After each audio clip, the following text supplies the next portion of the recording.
Why does the internet hate Nara Smith so much? What is the latest controversy with this beautiful model influencer and mother of three?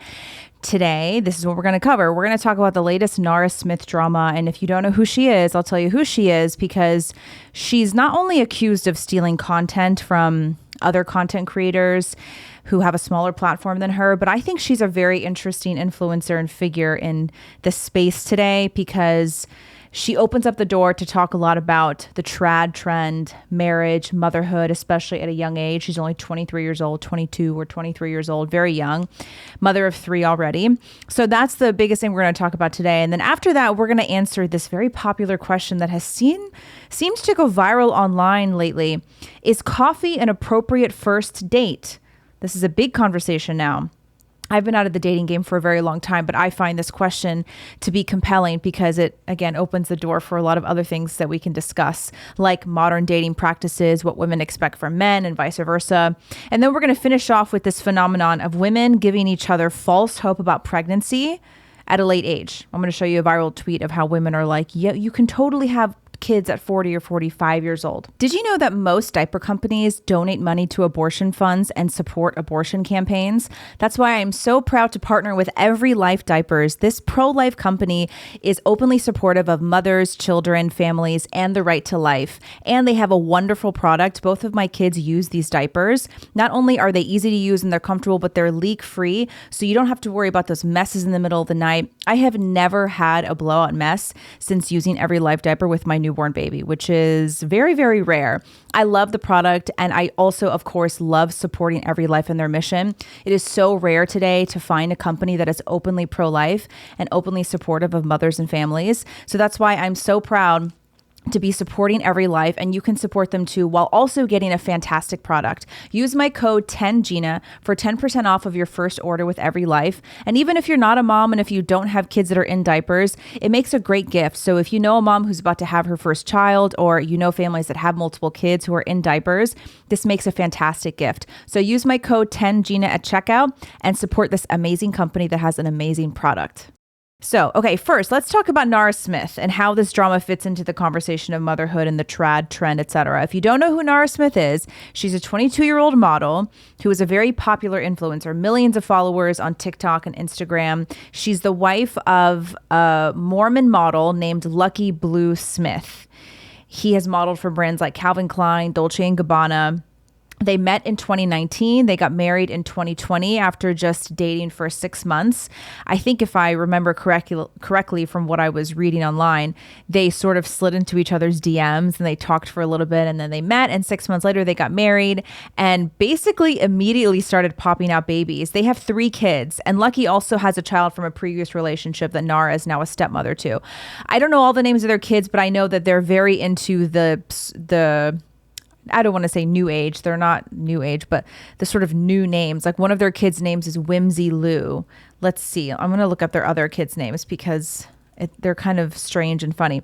Slim Easy, Rumble Honey, and Whimsy Lou are their 3 children. So they are such a beautiful couple because they're both models. They're just like, genetically blessed, impossibly good looking at every single angle. And their life is like its own unique brand.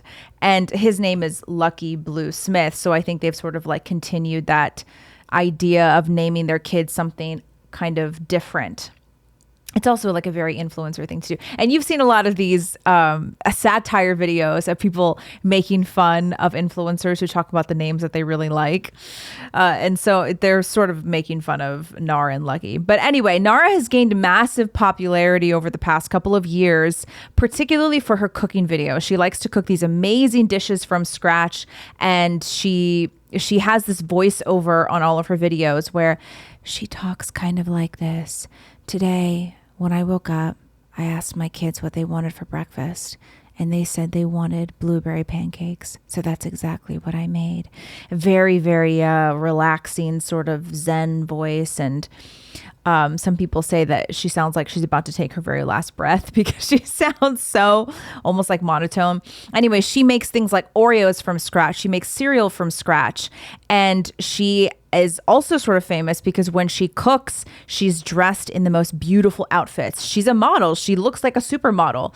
She's dressed in gorgeous dresses or like amazing tops, and her nails are long, and she just looks gorgeous all the time. And people either love her or they hate her. The internet is kind of divided. There are millions of people who follow her, but there's probably a good chunk of those people who hate to follow her. Not only does she love to cook for her kids and her husband, there's a lot of things that she shows that she's making for her husband. And she always, not anymore, but she used to always use this disclaimer. By the way, I'm not cooking for my husband because I'm expected to. It's just something that I really love doing. You know, she has to put that in there to make it sound like, to make people understand that she's not forced to cook for her husband. But she's genetically blessed. If you look at her and Lucky, they hit the genetic jackpot. And that's sort of what supermodels look like. They're tall, very thin. She's got this beautiful, thin, lean figure, but also an hourglass shape. Let's take a look at her Instagram. If you're following along on video, I'll show you what her Instagram looks like if you haven't seen her before. So here they are together. There they are with their kids. She's getting up in the morning. She's doing her get ready with me routine. But that's not even like her more famous videos. Here's a very famous video of hers. She made boba tea. For those of you who don't know what boba tea is, it's these tapioca little balls that are at the bottom of an iced tea, and usually like some sort of milk tea. So she made the bobas from scratch, as you can see here. And in this video, she's wearing a gorgeous red one-shoulder dress. Okay, it's like an asymmetrical neckline. And look at her. She's impossibly beautiful while she's making boba tea. That's another one. Here's a great example too. She just made sherbet, it looks like, and she's wearing this extravagant top with these like ruffled flowers, and she looks absolutely beautiful. This is her thing. Here she is making condiments like barbecue sauce, hot sauce, and she's in this really adorable off the shoulder red dress that's sort of like got a pinup girl look to it. I mean, she's absolutely stunning. You can tell she's born to model. Okay, we'll show one more. Here she is in a one-shouldered black glitter dress, making something spicy. The caption is, "Can you handle spice?" Anyway, this is Nara Smith, and if you have seen her before, you know exactly what I'm talking about. The most common criticisms of Nara are that she promotes unrealistic standards of marriage, homemaking, motherhood, and beauty. People get really mad that she makes it look so easy and beautiful to cook this amazing food. And she makes things from scratch that 99.9% of people would never even think about making from scratch. Like, I cook all of our food at home, and I've never made cereal from scratch. It's just not something that even really occurs to me. My kids don't really eat cereal, and even if they wanted it, I don't think I would take the time to make cereal from scratch. And there have been TikToks before of people saying that she promotes this version of motherhood that is very elitist because only rich elites could afford the time that it takes to make cereal themselves. Like normal people who aren't as rich couldn't forego the time and energy in order to make cereal and Oreos from scratch. So people get really mad at her, and they say that she is promoting unrealistic standards of motherhood and beauty. People say the same thing about someone like Ballerina Farm. They have different brands, but they have some overlap and some similarity. For example, they both love cooking for their families. Obviously, Ballerina Farm is more farmhouse. They literally live on a farm. She's not putting the costume on of being on a farm. She goes out and milks the cows at dawn, and she does a lot of the labor around her farm. So they're different brands, but they have some overlap. Critics also accuse Nara of romanticizing the stay-at-home trad lifestyle, when it's actually a form of oppression. So if you think about Nara Smith, a lot of these Gen Z influencers, she's 22, these influencers, the vast majority of them, almost all of them, live by the very modern progressive ideals that have been passed down to them through schooling, through the culture, media, whatever. And so Gen Z has been bred to believe that marriage is oppressive to women and that it holds, motherhood especially, holds women back from accomplishing their dreams. It takes their beauty away, it ruins their body. And Gen Z has been taught to forego marriage as long as possible because women should know their worth, know their life, get their independence, accomplish something professionally before they settle down into this sort of tired, archaic life of marriage and motherhood. So they accuse Nara Smith of promoting this unhealthy, toxic, quote, trad lifestyle. And they say that she romanticizes the stay-at-home mom lifestyle when in reality, they're probably wealthy, you know, they're well off, and people accuse her of making it look easy when in reality, they maybe, I don't know, probably have help behind the scenes. And they also don't like that she is seemingly Mormon. So Lucky is Mormon. It's assumed that she's Mormon. She has, as far as I know, I'm not someone who watches a lot of Nara's videos. I honestly just kind of did a deep dive because this topic has come up so much and I thought it would be interesting to talk about.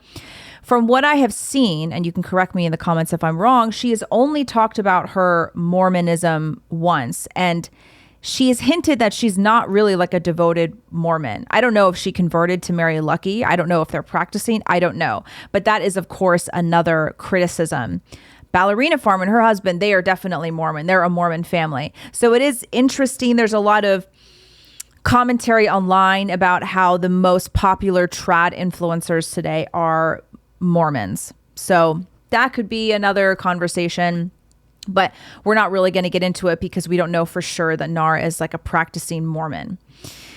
But outside of all of that, so right, there's this sort of general drama around Nara Smith. And like I said, people either love her or hate her. I think she leans into this a lot. The more that people criticize her for wearing the extravagant outfits, it seems like every time she gets on camera, she's wearing a more extravagant outfit. And I respect her for that. She has totally leaned into it. And she's sort of like, okay, well, fine.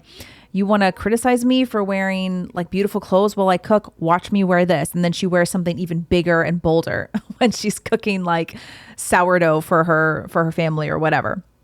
So the biggest drama lately that's a little bit more specific, she is now accused of stealing content and an aesthetic from a content creator named Onezwa Mbola, a South African content creator who, like Nara, makes a lot of homemade meals. She uses fresh ingredients. She goes out into, I don't know if she lives on a farm, but she goes out onto the land to collect ingredients and fresh food to cook with.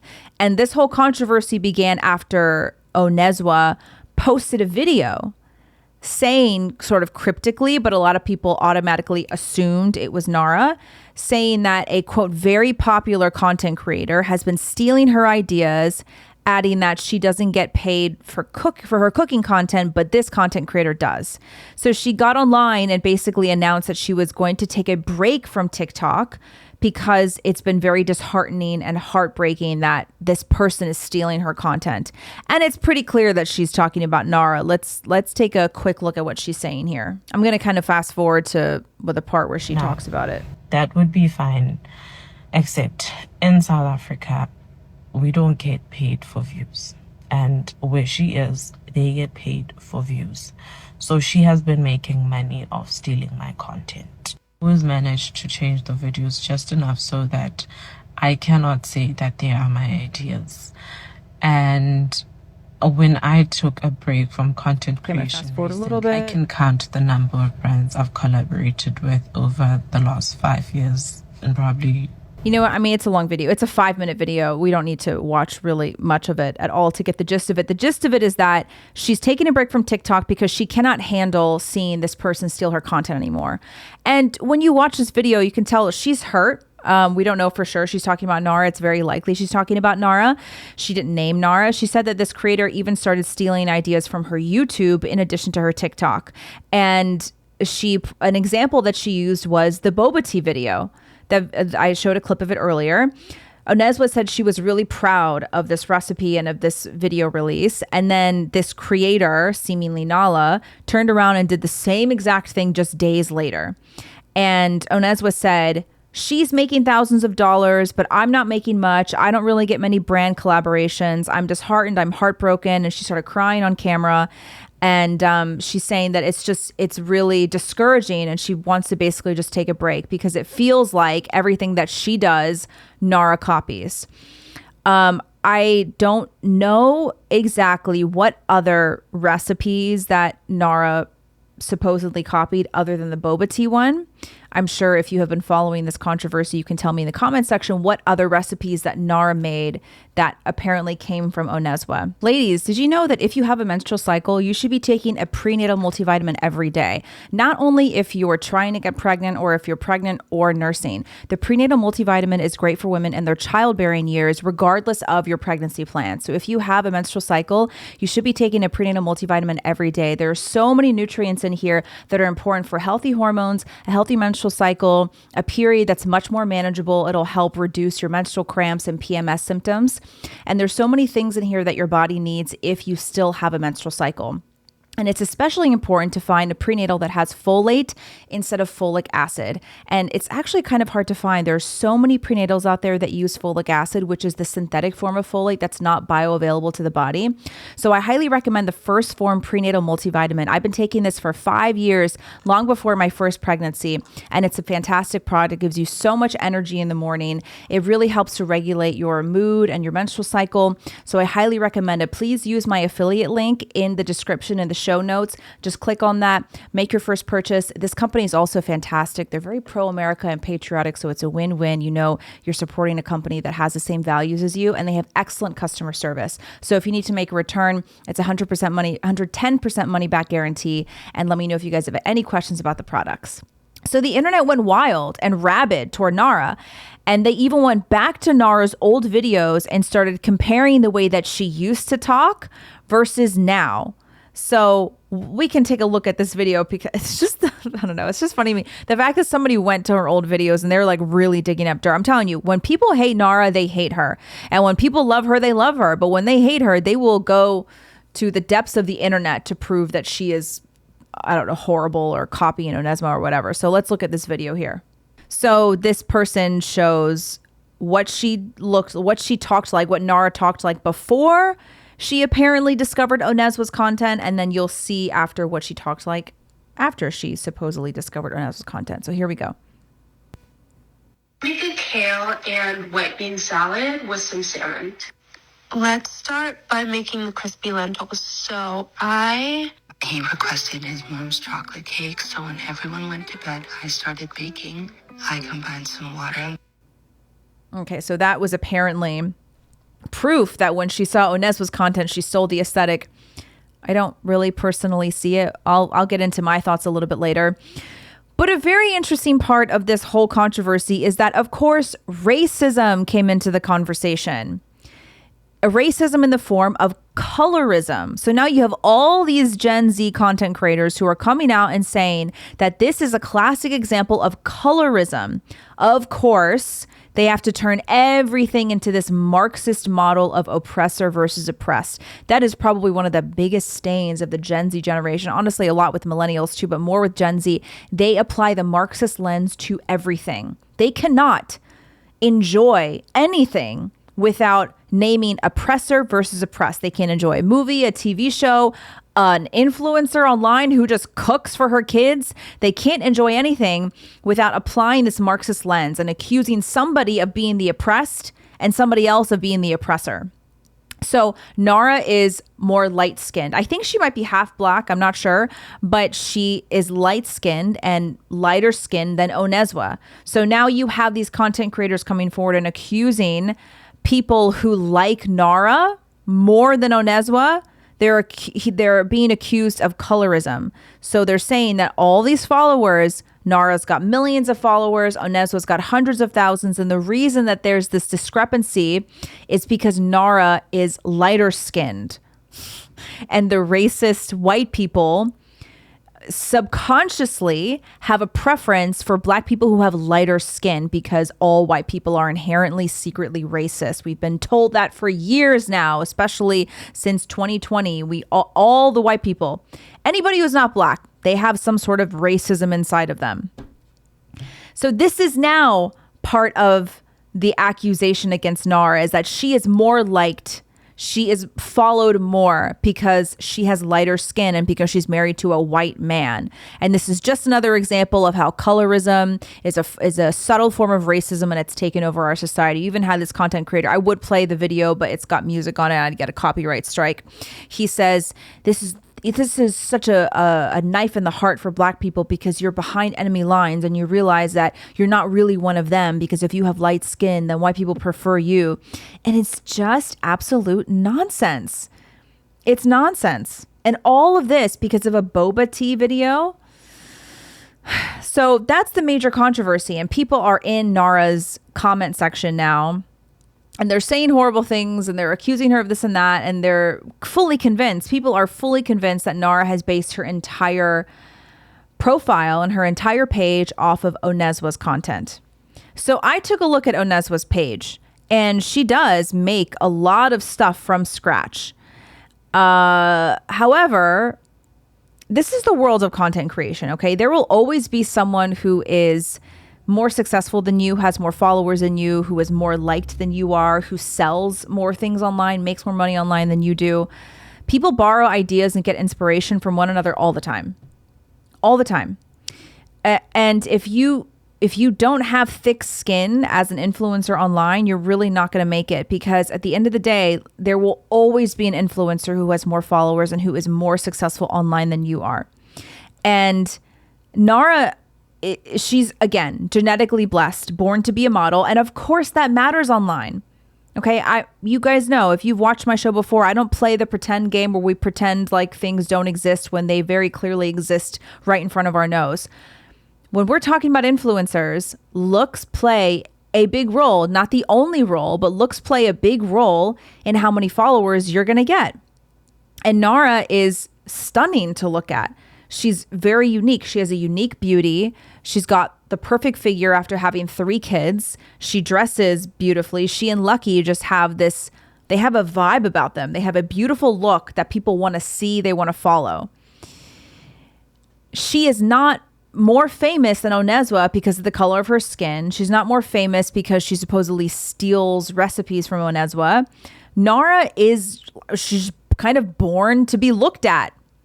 That doesn't make her better than you and me. That doesn't make her more worthy of a person. It doesn't mean that she's, I don't know, better than Oneswa. It just is what it is. And if you are going to be in the world of content creation, trust me, I've been online for quite a while. I started doing fitness videos almost 10 years ago. So I know how this world works. I've seen fitness influencers who look amazing. They got a 6-pack, they've got the hourglass figure, and they tend to do a little bit better online because people are visual. That's just the name of the game. That's the way it is. You can either be really upset about that and accuse these people of whatever it is you want to accuse them of, or you can just accept that people who are consuming things online, what they see visually plays a very, very big role. And people want to see beautiful things. I know that we've been convinced that beauty is just a standard that's set socially and set by the patriarchy, but everyone has their own natural inclination towards looking at beautiful things. And we're drawn to things that are more beautiful than things that are not as beautiful. I'm not saying that Oneswa was not beautiful. I'm saying that Nara is this level of beauty and supermodel beauty that people just can't help but look at. And of course that plays a role in how many followers that she has. So does she copy Oneswa's stuff? I'll just tell you from what I have seen. It does not seem to me like she is copying Oneswa and taking her aesthetic away. In fact, I think they have different aesthetics. The slow, sort of relaxing voiceover that happens on the videos, doesn't seem like she stole that from Oneswa. It doesn't really sound that much the same to me. Does she steal recipes from her? Like I said, guys, if you're an influencer, we all get inspiration from one another. There have been plenty of times where someone does a video on fat loss and I'm like, that reminds me, I want to do a video about this factor of fat loss when it comes to women's health or whatever. And we kind of grab ideas from each other. There have been times where people have grabbed a headline from my page that I posted and I did commentary on, and they decided to do commentary on it, vice versa. And I'm sure that people who do recipes online, they see someone do like a gluten-free lemon bread and they're like, you know what? I want to do a version of that. I want to try it. Does that mean that they're stealing recipes? No, recipes are not, these kind of recipe videos are not copyright. It's not like somebody is plagiarizing your work. You need a thick skin in this industry. You really do. So I'm not saying that Oneswa's feelings are totally invalid and she should just, get over it. I don't like to see that she's upset. That's the soft part of me. That's the mom part of me. It makes me sad that somebody would feel so disheartened and discouraged after putting a lot of work into their page. She's got hundreds of thousands of followers. You want to see people succeed that work really hard at their craft. And of course, I want to see her succeed too. But I think it's a little bit unfair to fully attack Nara and pretend like she has completely stolen this person's life work. I think it is. And I think that the real reason that people are mad at Nara and they're willing to get nasty in her mentions and try to criticize her, it's got really nothing to do with Oneswa or recipes or anything. It's just that's what they've latched onto because that's the easy thing to latch onto. The real reason, there are multiple real reasons that people hate Nara is because, number one, she's the antithesis to the modern narrative about marriage and motherhood. She's young, very young, mom of 3, and she's 22. She's beautiful. She proves that your body is not ruined by pregnancy. She is proof that you can get married young and be so in love with your husband and have these beautiful children and live a beautiful life. And you can love cooking for your husband and love cooking for your kids and be fulfilled by that service. This is the complete opposite of what people this age are taught about marriage. And anything that goes against the grain and goes against this mainstream message about marriage and motherhood, it is significantly attacked because the main message that has honestly been passed down to us since early 2000s, since like Sex and the City days. I forgot what was on, but there was like a clip of an old Sex and the City show, Sex and the City episode. Because I used to watch them when I was like in college, it was like things that you did with the girls while you got ready to go out or whatever. And the message was very anti-marriage and anti-motherhood. Charlotte, the only character on the show that really wanted children, she was constantly butting heads with the other girls, with her other friends, because they thought that becoming a mother meant it was the end of your life. So that message has grown and compounded over the years. By the time we're now seeing these 20 to 25-year-olds, they are fully convinced that motherhood ruins your body, ruins your dreams, and ruins your life. So before you have kids, you better make sure you accomplish everything you want because you're going to be ugly, fat, and miserable once you have kids. And you're not going to have any time for yourself. So Nara comes forward and she disproves all of that. And she does it in the most beautiful, elegant way. And that's what people really hate about her. And the interesting thing about Nara, and this ties it into the whole trad trend, she is classified as trad. A lot of publications and other influencers, they identify her as trad. She's called the trad wife influencer, the ultimate trad wife girl. Even Evie Magazine, they're more right wing. They did an article saying that she's the ultimate trad wife, and here are the ultimate recipes from Nara Smith. The only thing trad about her is that she cooks. Nara has never ever presented herself as a trad wife. The word trad or traditional has never been uttered by her, as far as I know. Same with Ballerina Farm. Neither of these girls claim to be trad. Okay. This trad, the word trad being slapped on Nara is just further proof that that word trad really means nothing, because it means sort of everything. It means anything.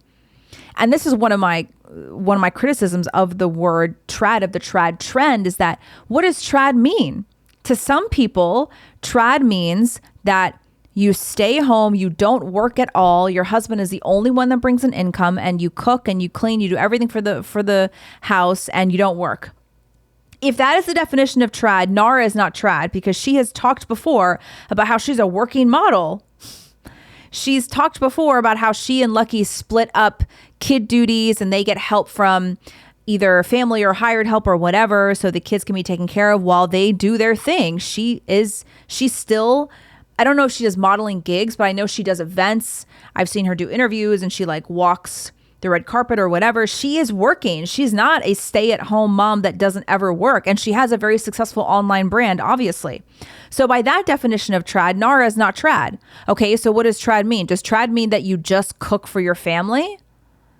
Is that all we're saying trad means? Because if that is just the definition of trad, that's a pretty dumb definition of trad. Come join the best women's health experience online today. My women's health group called The Shift is a wonderful online community of hundreds of women who are dedicated to improving their health and their wellness. In my group, you get access to so many different things that are going to help you improve your health, whether you want to lose weight, balance your hormones, improve your fertility, whatever it might be. Every month we do a different health challenge in my group. Sometimes we do fitness challenges. Sometimes we do meal prep challenges. Sometimes we do challenges for balancing your hormones. And there's always something new to work on. So we're constantly moving forward together. I also offer recipes and weekly workouts in the group. And there's so many webinars and interviews and exclusive podcast episodes with guests where we can talk about an array of topics that aren't really allowed to be talked about online, like on YouTube. I've got interviews with holistic OBGYNs, holistic practitioners, frequency medicine doctors, nutritionists, doulas, everything that you might be looking for. And of course, we talk about health from a holistic perspective. We talk about marriage, motherhood, and we're able to share a lot more information in there that we might not necessarily be able to share online on YouTube. So go to the link in the description in the show notes and join The Shift, my women's health group. It's at a really affordable price. We've got so much going on there, and I have additional programs and weight loss programs in there if you're looking for something additional. So join us. We've got hundreds of supportive women who are on the same path to improve their health and their lifestyle, and we'll see you inside The Shift. So this is what I'm saying. Are we just going to label people trad because they enjoy cooking for their family? I'm sure there are plenty of liberal feminist women who actually like to cook for their family. Are they trad now? So this is my criticism of the trad trend. It really doesn't mean anything. It's just a term that's thrown around to apply to maybe a certain aesthetic. It's a word that's weaponized by the left. It's also a word that's weaponized by the right. The right likes to throw around the word trad and say women need to be more traditional. Okay, to which tradition are we referring? What do you mean by traditional? Does that mean that they never ever work? Are we talking about the 1950s model? Are we talking about real tradition 100, 200 years ago where women contributed to the family economy, and if they didn't, they would be considered totally useless? Because what does trad mean? Nobody knows, because what women did in the 1950s post-war, it was very different from the way that mothers and wives functioned 100, 200 years ago in their family unit. Because 200 years ago, women were required and expected to do some kind of labor and work to help contribute to the family economy and to help bring money in. But 1950s and sort of this repurpose of the word trad, it says that women should never lift a finger to work at all, and they should only be home cooking for their family. So this is my point, is that trad really means nothing. And I think Nara pulls back the veil and really shows that, because people just label her as trad, but she's not trad in the sense that a lot of these people are saying. She's actually a working mom. She may work part-time, but she's actually a really nice example of women who can devote most of their time and devote the majority of their energy and their primary focus on their family and their kids, but they can also have something, other work that they do part-time. Like Nara, she's a model. She does that part-time. She's an influencer, and she still obviously has the time and the energy primarily to focus on her family and her kids. So that's why I think Nara is an interesting one, because she, again, pulls back the veil about what trad really means and how it kind of means nothing. And that's one of the reasons why she's hated a lot online, because this trad trend has become such a heated debate. It's become such a big conversation about how women should be and how women shouldn't be. And we should reject this and embrace this. But we haven't really decided on what it means to be a traditional wife yet, which is why sometimes when I get trolls online, they're like, you're just a dumb trad wife. And I'm like, it's funny you say that. You clearly don't listen to any of my content, because I've been one of the first dissenters of the trad trend. over the last couple of years, I've always posed the question, what does trad mean? To which tradition are we referring? Because 100, 200 years ago, it's not the same as what we saw from the 1950s housewife, which was a model that was really pushed and promoted by these corporations that were selling appliances. And it was part of a marketing ploy to sell refrigerators and washer machines. Again, I digress. And you can watch my past episodes where I talk about the trad trend and how it's not really traditional, etc. But Nara is an easy person to hate because she's a young, beautiful mom. And that is a very easy thing to hate today. Any other influencer who is her age, who has the complete opposite lifestyle. They talk openly about sleeping around. They talk openly about their sex life and about hating men and being a girl boss and all that. You will never, ever see this many people in their mentions, in their comments, attacking them and criticizing them and accusing them of X, Y, and Z. Never. People hate Nara because she's the complete opposite of that, because she has chosen a committed married life and to become a mother at a very young age. She had her first kid, I think, when she was 19. And that in and of itself makes people furious. And so that's the real reason they're mad at her, not because she did a boba tea video on the heels of Oneswa doing one. They hate her because she is the antithesis to the modern narrative about marriage, feminism, and motherhood. And that's that. That's all I got to say about that. I'd love to hear what you think in the comment section. I think that, again, Nara leans into the sort of ridiculousness that you can kind of see when she's in these gorgeous outfits and cooking and long nails, and she's making all these things from scratch. So there are even now these accusations of how she doesn't actually cook any of the food. She just does a couple of things for the video and then lets someone else do it, which I think is so ridiculous and silly. Anyway, let's move on to this next topic about coffee dates. I want to show you this video about this guy who has shared a moment from his dating life and is essentially like this girl turned him down because he offered a coffee date. So let's take a look at this. So my dating life is a joke. I can't even make this up anymore. I can't even make this stuff up. I'm talking to this girl, we're texting for a little bit, it's going well. I say, hey, do you like coffee? She says, yeah, I love coffee. So in my mind, I'm like, okay, cool. We mesh on something. Do you want to get coffee sometime? So she texts back and she says, this isn't going to work for me. We have different approaches / principles to dating, and I'm not going to waste our time any further. And she blocked me. You just said you love coffee. What's wrong with getting coffee? That is a easy way to talk, get to know somebody a little more, and just enjoy a warm or cold beverage with caffeine. So the debate, is coffee an appropriate first date? It has exploded online. Everyone's talking about it. And when people disagree with the fact that coffee is an appropriate date, they really disagree with it. And the vice versa too. If someone thinks that coffee is an appropriate date, they really, really go hard on it, and they can't stand people who disagree with them. So the question is, coffee an appropriate date? I think this question in and of itself is reflective of where we are in the modern dating culture. And like I said at the very beginning of the episode, I've been out of the dating game for a long time. I wouldn't even know if, God forbid, I had to date. I wouldn't even know where to start or how to navigate the space. It's a tough space with the dating apps at the height that they're at. And it's harder than ever to find people in person to have a connection with and to go on a date with.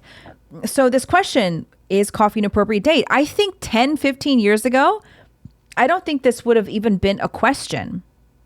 I don't think that anyone would have really felt strongly. Okay, most people, I don't think most women would have felt very strongly about coffee as an appropriate first date.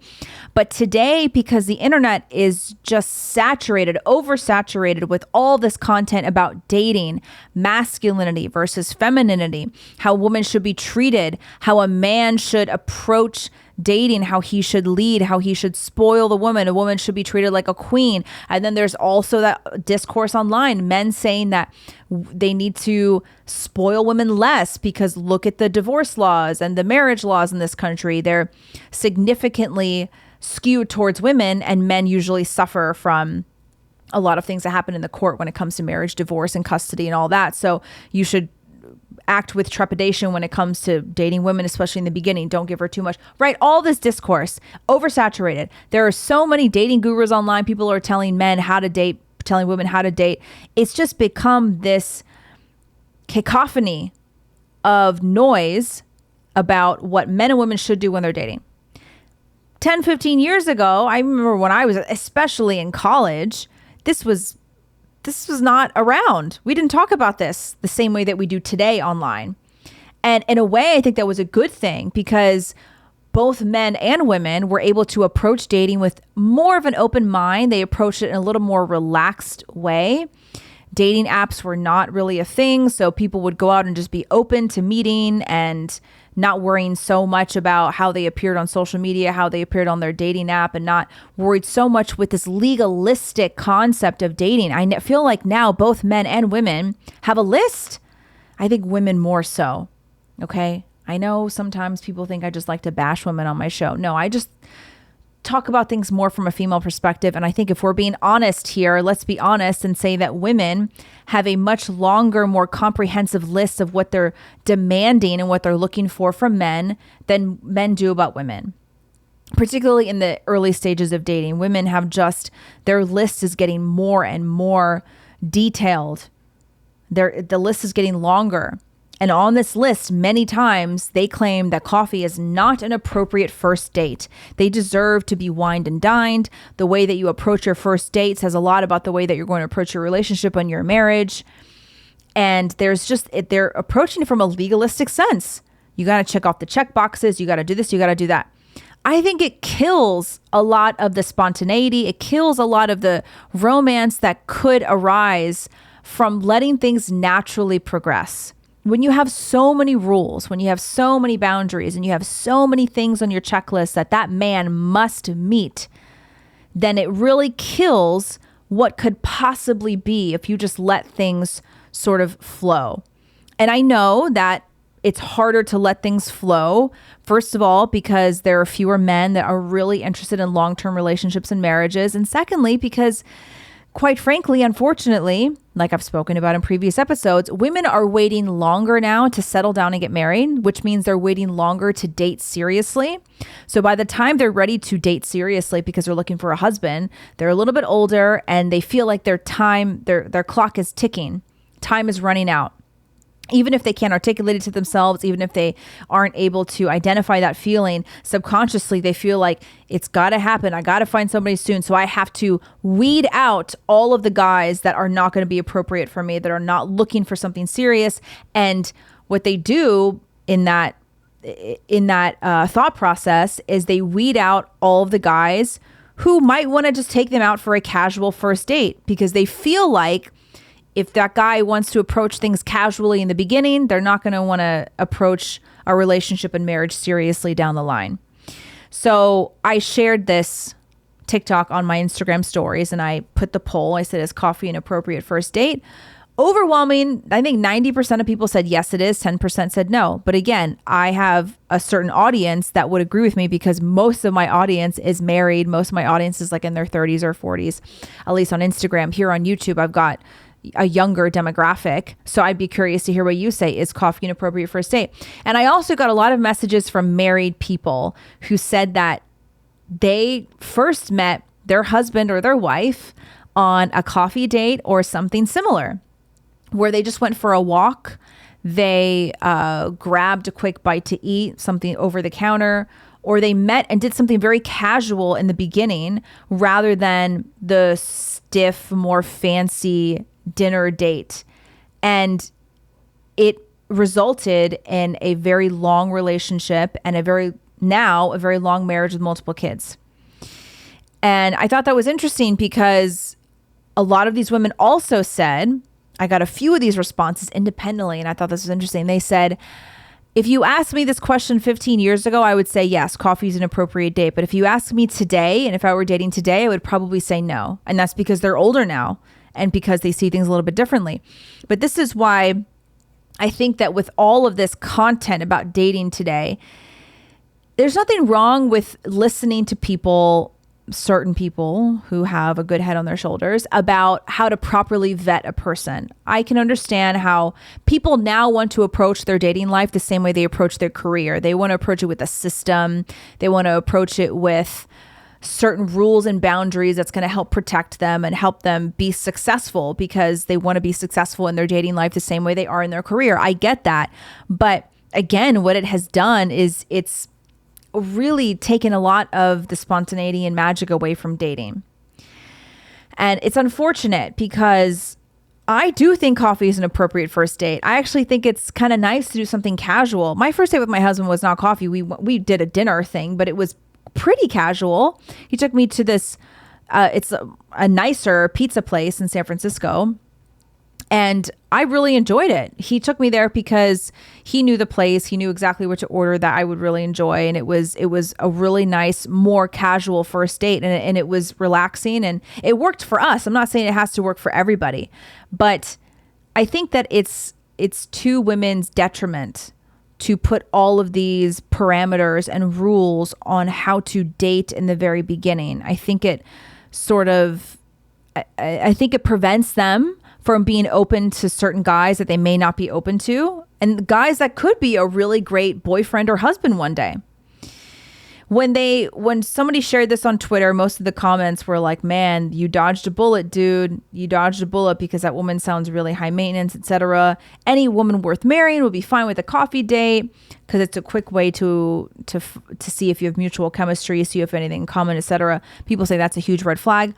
But of course, the person who shared this video, this is more of on the right wing of Twitter, and people would often say, if you're more right wing, for some reason, I think you would say that coffee is an appropriate first date. But I think this question is very interesting because I think women, and I sort of said this on my last episode about dating, I think women today are just, I hate to say this, but I think it's true. I think they're expecting a little bit too much many of the times. They're expecting to be treated like an absolute queen from the very, very beginning, when you should be worrying less about being treated like a queen and more concerned with, are you compatible? Do your values align? Do you enjoy being around each other? I think that's much more important to think about. And you can absolutely find out the answer to those questions initially if you just go grab some coffee together. So it's unfortunate that all of the dating advice online has kind of turned people into horrible people to date, because they've got all of this advice coming from all these angles. And a lot of times it's not coming from people who are great sources of advice. So I would say, yeah, go for a coffee, grab a coffee, do something more casual. Don't worry so much about it being this fancy formal thing. I think it's nice when you can be a little bit more relaxed and really try to get to know each other before putting on the big romance show and worrying about, oh, are we gonna sleep together on the first date? Are we gonna go home together on the first date? Both my husband and I, we both knew from the very beginning that neither of us drank alcohol, just because we're just not really into alcohol. We still to this day don't really drink ever. Every once in a while when we go hang out with my parents, I might have a glass of wine with my dad, but we don't really drink. And that was something that we kind of bonded over. And that's why, like, our first date was not, it didn't revolve around alcohol. It wasn't like drinks and dinner. It was just, let's go grab some pizza and meet. And it was perfect for us. So that's what I think. I don't know. Do you think that coffee is appropriate for a first date, or is that a big no-no? Last thing I want to show you today is this false sense of hope that women give to one another when they're talking about having children, when they're talking about what age you can have children. And this is going to be related to the sort of modern narrative of marriage and motherhood that we were talking about before. So I'm going to show you this tweet of these celebrities who are pregnant, and then we'll talk about what they're saying here. Here is a picture of Ashanti, Janet Jackson, and Halle Berry. This person said, Ashanti being pregnant at 43, Janet Jackson being pregnant at 50, and Halle Berry being pregnant at 47 is proof that you don't have to rush and start a family. Oh my gosh.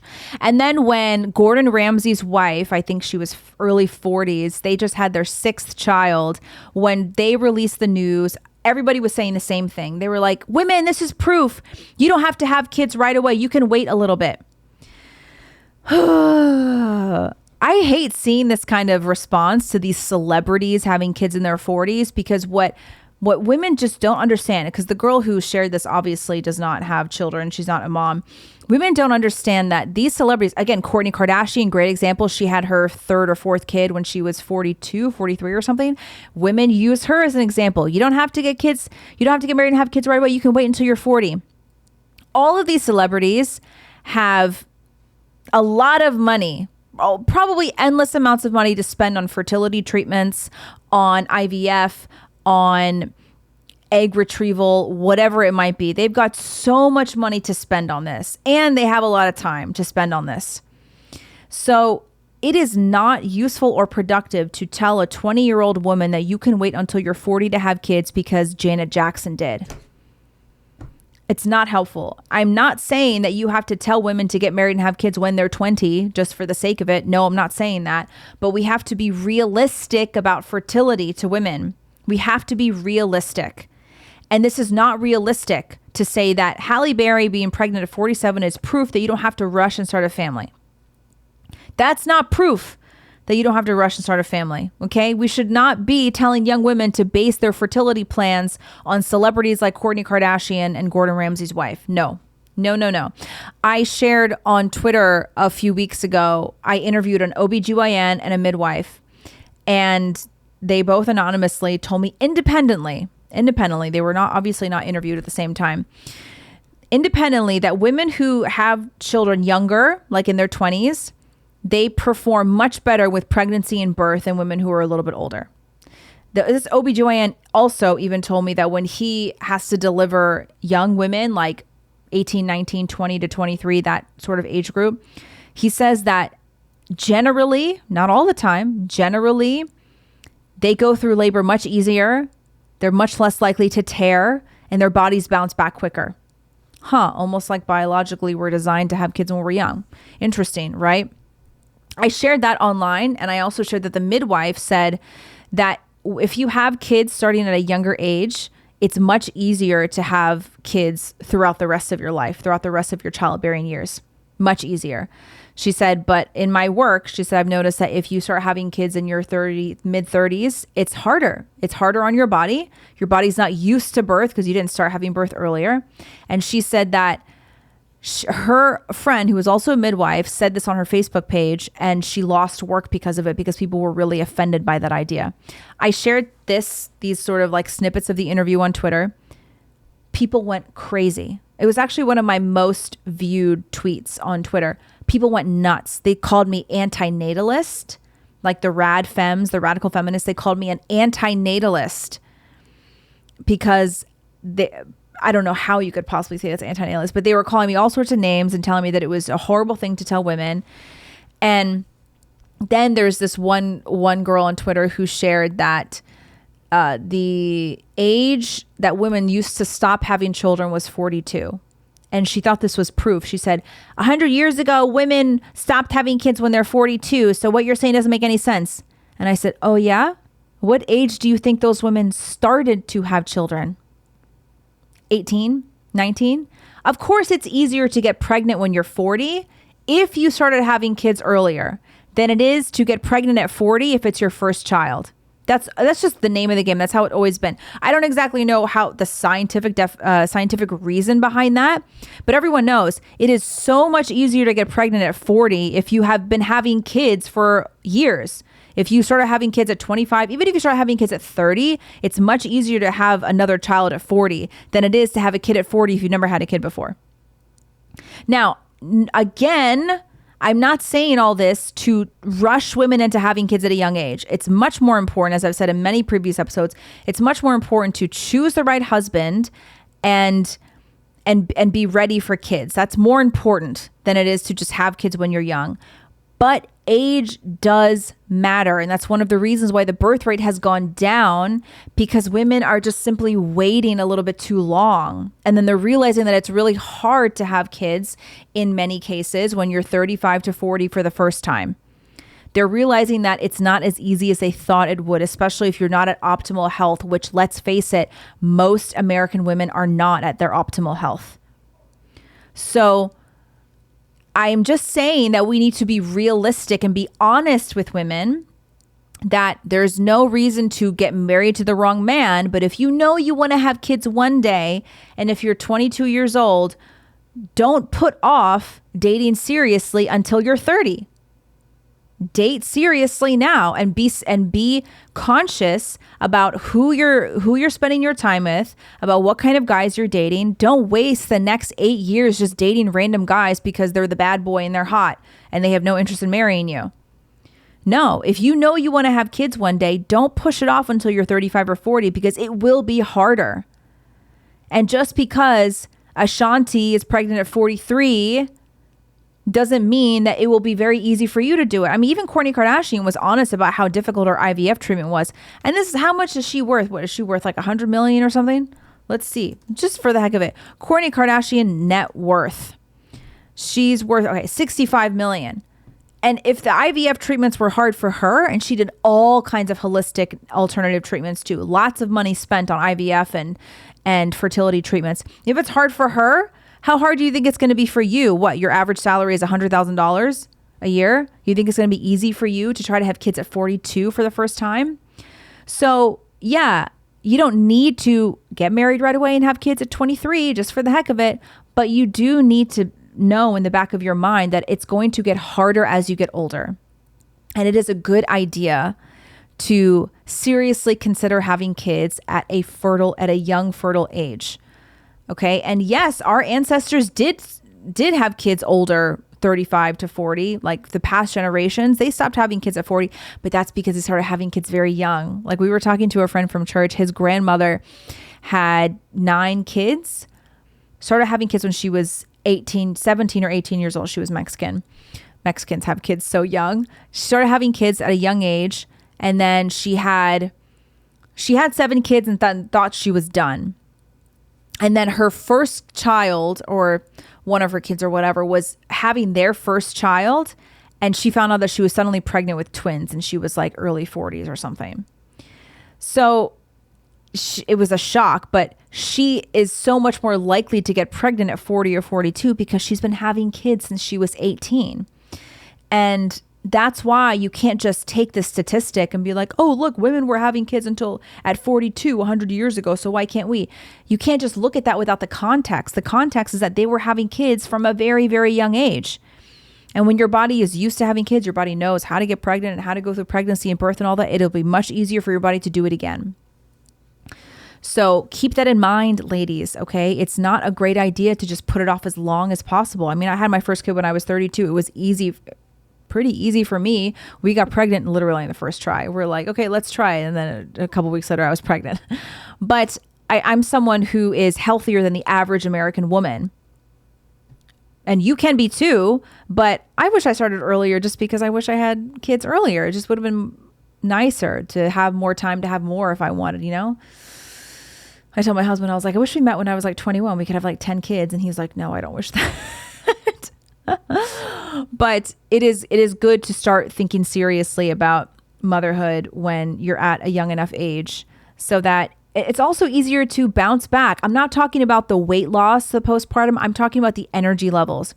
It is so much easier to be up with a newborn and run around after toddlers and manage all the stress of having young children. It's much easier to do that when you're younger versus when you're older. Much easier. And I've heard this from moms who have multiple kids. I was just talking to a mom. She had her 6th kid at 40, and she said she cannot believe the difference in energy levels when she had her first kid at like 28 or something. So she can't believe the difference. And it matters. And you want to be at your best physically for your kids. And yes, there are many things you can do to be healthy to have kids at 40 or whatever, but it will be harder. So Just think about it and stop looking at these celebrities. Oh, they had a kid at 40. How exciting. You have no idea how much money and time that costs and how many doctors they saw and how many fertility treatments they did. It's horrible advice to tell women, if Halle Berry can do it at 47, you can wait and do it too. No, don't do that.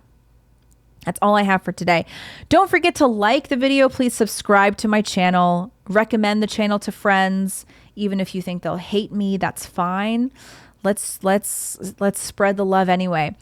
And don't forget to check out all of our sponsors. All of the links are in the description here, the show notes. And that's just a great way for you to support the show if you enjoy it, because it needs a little bit of support just to keep going. You know, it costs a little bit of money to do a show. Of course it does. So please check out all of our sponsors in the description, in the show notes. And if you guys want to see me talk about anything in particular, any topics in particular that you want to see coming up, let me know in the comment section, and we'll see you guys next time. Thank you. My kids stayed asleep the whole time. Again, can you believe it? This is not going to last long. I know, but I feel like I've just gotten I've hit a few good days. They've been asleep this whole time. So we'll see what happens over the next couple of weeks, how their sleep schedules go. Okay, bye-bye, everybody.